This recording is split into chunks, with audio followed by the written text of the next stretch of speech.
friends, this is Jyoti Verma. Today I am going to start with Understanding Discipline and Subjects Unit 3rd.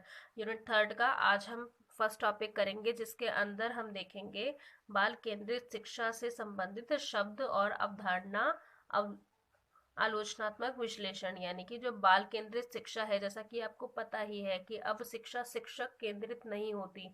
मतलब जो teaching है, यानी कि जो education है, वो टीचर पे डिपेंड नहीं करती। वो अब क्या किसके सेंटर्ड है, मतलब वो बच्चों के उनकी शिक्षा जो है वो बच्चों पर केंद्रित है, बाल केंद्रित शिक्षा है। जैसा बच्चे जिस इंटरेस्ट के साथ जिस तरीके से पढ़ना चाहते हैं, उस तरीके का मेथड यूज करके टीचर्स को उन्हें पढ़ाना पड़ता है।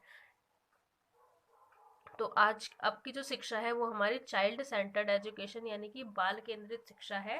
और आज का हमारा टॉपिक भी यही है, बाल केंद्रित शिक्षा से संबंधित शब्द और अवधारणा का आलोचनात्मक विश्लेषण, यानी कि critical examination of terminology and notions associated with child centred education. आज हम सबसे पहले हमारा इसका फर्स्ट पॉइंट देखेंगे, बाल केंद्रित अधिगम यानी कि चाइल्ड सेंटर्ड लर्निंग। तो इसमें आगे है, छात्र केंद्रित अधिगम विद्यार्थियों की रुचियों को प्राथमिकता देता है। मतलब जो विद्यार्थी की रुचि है उनको प्राथमिकता देता है, ताकि वो अपनी रुचि या फिर इंटरेस्ट के हिसाब से पढ़ सकें। छात्र की आवाज को केंद्र माना जाता है, मतलब जो स्टूडेंट कहेगा उसी प्रकार से टीचिंग की जाएगी। मुख्य रूप से अधिगम अनुभव में, मतलब जो मुख्य रूप से किसमें, अधिगम या फिर अनुभव में।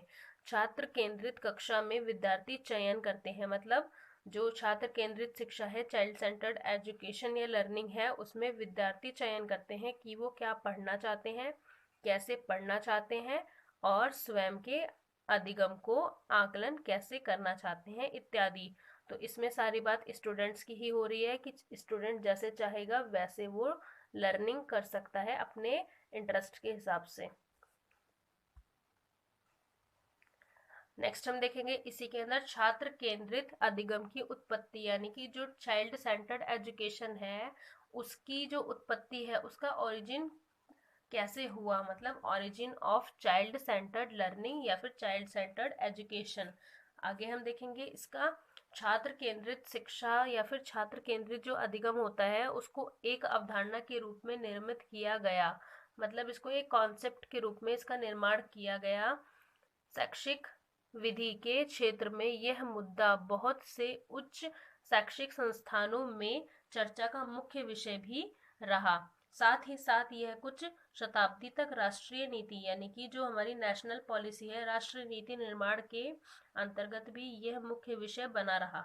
छात्र केंद्रित अधिगम मुख्य रूप से शैक्षिक विधि के उपयोग के मुख्य बिंदु पर चर्चा करता है और शिक्षा प्रक्रिया को अधिक लचीला बनाने के लिए छात्रों की जितनी संभव हो सके सहभागिता पर बल देता है।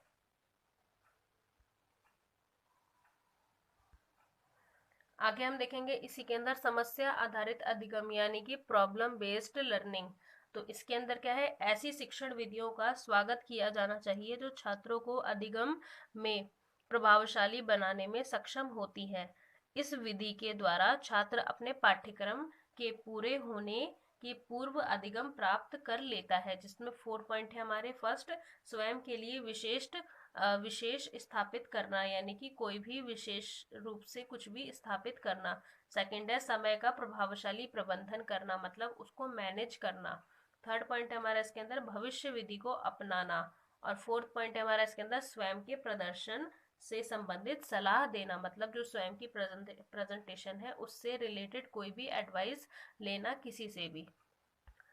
नेक्स्ट है हमारा इसके अंदर छात्र केंद्रित अधिगम के लिए अनिवार्य परिस्थितियां, यानी कि environment requirement for child centred learning, जिसमें आगे हम देखेंगे छात्र केंद्रित अधिगम उन परिभाषाओं या फिर उन परिभाषित तत्वों में से एक है जिसके द्वारा परिणाम उन्मुख उपागम के सुदृढ़ीकरण पर बल दिया जाता है, जिसकी वकालत बलोगन प्रक्रिया द्वारा की गई है। इस प्रक्रिया के द्वारा 1999 यानी कि 1999 में सुधार की प्रक्रिया प्रारंभ हुई। इकाई अथवा मॉड्यूल की क्षमता की अधिगम परिणाम के अवधारणा का प्रयोग और कार्यक्रम के अध्ययन और पाठ्यक्रम शामिल है। जो छात्र के परिणाम के अध्ययन और यानी कि जो छात्र के परिणाम है उसके उसके उन्मुख है। छात्र ही यानी कि जो छात्र हैं वो अपने पाठ्यक्रम में या फिर अपने अध्ययन में इन चीज़ों को शामिल करते हैं। साथ ही इस संबंध में कार्यक्रम के अध्ययन के लिए सामग्री को निश्चित करना चाहिए या फिर निश्चित करना इत्यादि।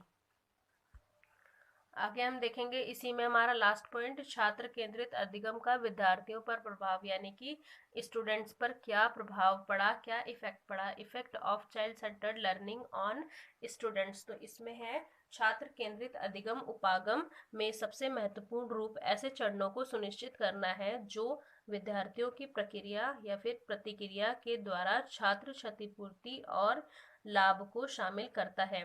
इससे छात्र स्वयं को परिचित महसूस कर सके नए शिक्षण और अधिगम शैली से, तथा जिसे वह अपने छात्र पूर्व स्तर से संबंधित पाए।